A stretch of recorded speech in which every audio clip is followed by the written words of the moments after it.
கதை சொல்லும் வகுப்பில் கதை சொல்ல வருகிறார் 2ஆம் வகுப்பு மாணவி தனுஸ்ரீ.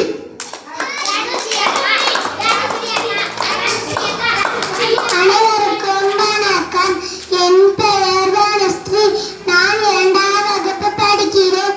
நான் இப்போ நேர்மையான கதை சொல்ல போகிறேன்.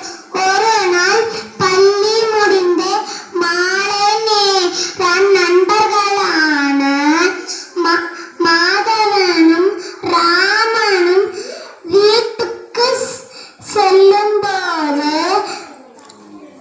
ஒரு பணப்பையை கண்டார்.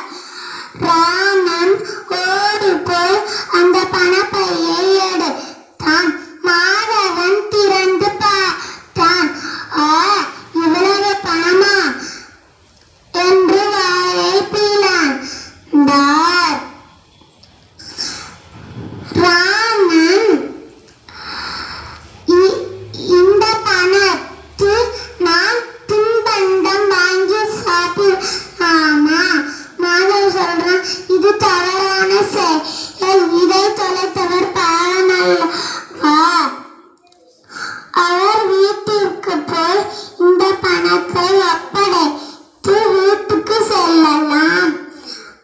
அப்பொழுது ஒரு முதியவர் ஒருவர் அந்த பணத்தை தேடி வந்தார். இருவரும் அந்த பணப்பையை அவரிடம் ஒப்படைத்தார். இது நல்ல செயல் என்று அந்த முதியவர் மனதால் அவருக்கு நன்றி கூறினார். பிற பொருளுக்கு ஆசைப்படக்கூடாது, நேர்மையாக வாழ வேண்டும். நன்றி, வணக்கம். மிக அருமையாக கதை சொன்ன தனுஸ்ரீக்கு வாழ்த்துக்கள்.